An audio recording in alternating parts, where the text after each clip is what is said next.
Hello doctor साहब, मेरा नाम है रूमा गुप्ता और मैं ग्रेजुएट कर चुकी हूँ। मेरा सवाल है कि अगर एक मुस्लिम लड़का और एक हिंदू लड़की शादी करे और अगर ऐसा हो कि वो मुस्लिम लड़का हिंदू लड़की के घर में नमाज पढ़े और वो हिंदू लड़की उसके घर में जाकर पूजा भी करे, तो ये क्या जायज़ है या नाजायज़ है?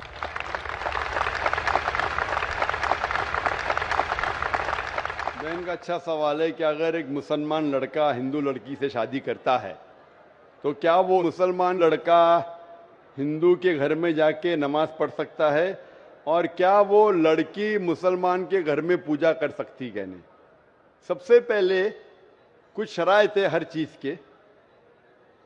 आप अगर गाड़ी रखेंगे और गाड़ी का एक पहिया रखेंगे, साइकिल का एक पहिया रखेंगे, ट्रैक्टर का, तो गाड़ी चलेंगी क्या? नहीं चलेगी। या चारों साइकिल कर दो या चारों ट्रैक्टर कर दो। इसीलिए कुरान की आयत है सूरह बकरा की सूरा नंबर 2 आयत नंबर 221 में अल्लाह ताला फरमाते हैं कि आप मुशरिका से शादी नहीं कर सकते जब तक वो ईमान न लाए। मतलब जो गैर मुस्लिम है और शिर्क कर रही है उससे आप शादी नहीं कर सकते जब तक वो ईमान ना लाए।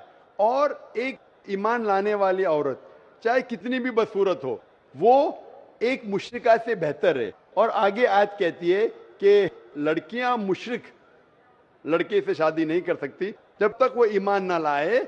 एक मोमिन आदमी चाहे कितना भी बदसूरत हो वो बेहतर है बनिस्बत जो शिर्क करता है। इसकी वजह यह है कि इस्लाम में लिखा है कि अगर आप खुदा के अलावा किसी को और पूछते हैं, किसी और की इबादत करते हैं, ये सबसे बड़ा गुनाह है। और अल्लाह ताला फरमाते हैं सूरह निसा में सूरा नंबर 4 आयत नंबर 48 में और सूरा निसा सूरा नंबर 4 आयत नंबर 116 में कि अल्लाह सुब्हाना व तआला अगर चाहे तो कोई भी गुनाह को माफ कर सकता है लेकिन शिर्क को कभी नहीं माफ करेगा। अगर एक इंसान मुशरिक जैसा मर गया तो अल्लाह ताला कभी भी उसे माफ नहीं कर सकता, क्योंकि मुशरिक वो शख्स है जो शिर्क करता है। और ये सबसे बड़ा गुनाह है क्योंकि हमारा खालिक, हमारा मालिक, हमारा ईश्वर, हमारा खुदा, हमारा भगवान, अगर हम उसको गाली देंगे, ये सबसे बड़ा गुनाह है।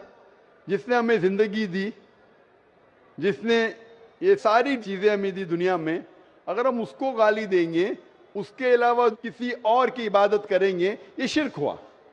तो इसीलिए इस्लाम में इजाजत नहीं है कि एक मुस्लिम लड़का या लड़की कोई मुशरिक लड़का या लड़की से शादी करे, ये इजाजत नहीं है। जहां तक के सवाल है क्या एक आम मुसलमान हिंदू घर में नमाज पढ़ सकता है? अगर उसके सामने कोई मूर्ति नहीं है तो वो नमाज कहां भी पढ़ सकता है अगर जगह साफ है। हमारे रसूल मोहम्मद सल्लल्लाहु अलैहि वसल्लम फरमाते कि सारी दुनिया, सारी धरती मोमिन के लिए मस्जिद है। यानी सारी दुनिया आप कहां भी नमाज पढ़ सकते, देखना चाहिए कि साफ है, आप नमाज पढ़ सकते। तो ये आप जाके अगर हिंदू का घर में जाते हैं और वह साफ है, कोई मूर्ति आगे नहीं है, तो नमाज पढ़ने में कोई हर्ज नहीं है। जरूरी नहीं है कि आपको शादी करना चाहिए फिर आप नमाज पढ़ सकते, शादी करने की जरूरत नहीं है। नमाज पढ़ने के अगर साफ जगह है तो कोई हर्ज नहीं।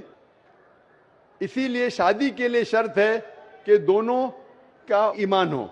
और अगर आप हिंदू मजहब पढ़ेंगे तो हिंदू मजहबी किताब में भी यही लिखा है जो मैंने पहले पेश किया, पहला जो सवाल था भाई साहब का, और मैंने कहा कि हिंदू मजहब में भी यही लिखा है, ना तस्य प्रतिमास्ति, उस ईश्वर, उस भगवान, उस खुदा का कोई अक्स नहीं, कोई मूर्ति नहीं, कोई फोटोग्राफ नहीं, कोई पेंटिंग नहीं, कोई पोर्ट्रेट नहीं, कोई आइडल नहीं, कोई स्टैच्यू नहीं। अगर ये मान ले कि कम से कम जो यकसा है हिंदू और इस्लाम के मजहबी किताब में, कम से कम उसके ऊपर अमल करे तो अक्सर हमारे मुश्किलात दूर हो जाएंगी। जो यकसा नहीं है उसको कल डिस्कस कर सकते।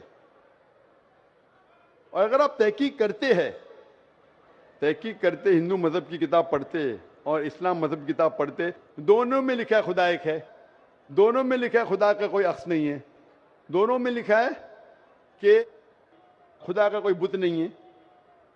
دونوں میں لکھا ہے کہ خدا کے علاوہ کسی اور کی عبادت نہیں کرنا چاہیے. دونوں میں لکھا ہے کہ آخری پیغمبر محمد صلی اللہ علیہ وسلم میں. دونوں میں لکھا ہے کہ شراب نہیں پینا چاہیے. میں حوالے دے سکتا ہوں اور میں تقریر ایک دیا ہوں, similarities between Islam and Hinduism. اسلام اور ہندوازم میں یکسانیت دونوں کتاب میں ہے. آپ اگر پڑھیں گے قرآن مجید میں سورہ مائدہ سورہ 5 آیت نمبر 90 میں لکھا ہے کہ شراب پینا حرام ہے. اب Manusmriti chapter number 9 verse number 225 پڑھیں گے, اس میں لکھا ہے کہ شراب پینا حرام ہے. قرآن میں لکھے سورہ مائدہ سورہ نمبر 5 آیت نمبر 3, سورہ بقرہ سورہ نمبر 2 آیت نمبر 173, سورہ انعام سورہ نمبر 6 آیت نمبر 145 اور سورہ نحل چیپٹر 16 ورس 115 میں حرمت علیکم المیتۃ والدم ولحم الخنزیر وما اہل لغیر اللہ بھی. کیا آپ کے لیے حرام ہے مرا ہوا گوشت, خون, سور کا گوشت اور وہ کھانا جس کے اوپر اللہ کے علاوہ کسی اور کا نام لیا گیا ہے. آپ اگر ہندو مذہبی کتاب پڑھیں گے اس میں بھی لکھا ہے کہ سور کا گوشت کھانا حرام ہے. اگر آپ تحقیق کریں گے کافی یکسانیت ہے. اسلام مذہبی کتاب میں لکھا ہے قرآن میں سورہ نور میں سورہ نمبر 24 آیت نمبر 30 اور 31 کے اندر حجاب کے بارے میں. عورت کو الحمدللہ حجاب میں ہونا چاہیے, سر سے ڈھکا ہونا چاہیے اس کا جسم, صرف جو دکھ سکتا ہے وہ چہرہ اور ہتھیلی تک کے. آپ اگر ہندو مذہب کتاب پڑھیں گے رگ وید بک نمبر 8 میں لکھا ہے اور رگ وید بک نمبر 10 میں بھی لکھا ہوا ہے کہ عورت کو اپنے سر کے پلوں کو ڈالنا چاہیے چہرے پہ. رگ وید میں بھی لکھا ہے کہ جب مرد کو دیکھے تو نظر نیچے کرنا چاہیے. یہ قرآن مجید میں لکھا ہے سورہ نور سورہ نمبر 24 آیت نمبر 30 اور 31 کہ جب بھی کوئی خاتون مرد کو دیکھتی ہے جو اس کا شوہر یا قریب رشتہ دار نہیں ہے, اور جب بھی کوئی مرد کوئی عورت کو دیکھتا ہے اور قریب رشتہ دار نہیں ہے تو اسے نظر نیچے کرنا چاہیے. تو اس طریقے سے آپ تحقیق کریں گے جو یکسانیت ہے اس کے اوپر تو عمل کرو.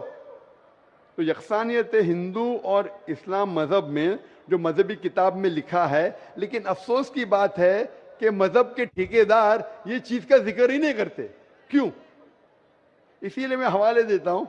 میں کوئی عالم نہیں ہوں, میں کوئی پنڈت نہیں ہوں, میں اپنے آپ کو طالب علم کہتا ہوں, لیکن میں ہمیشہ حوالہ دیتا ہوں.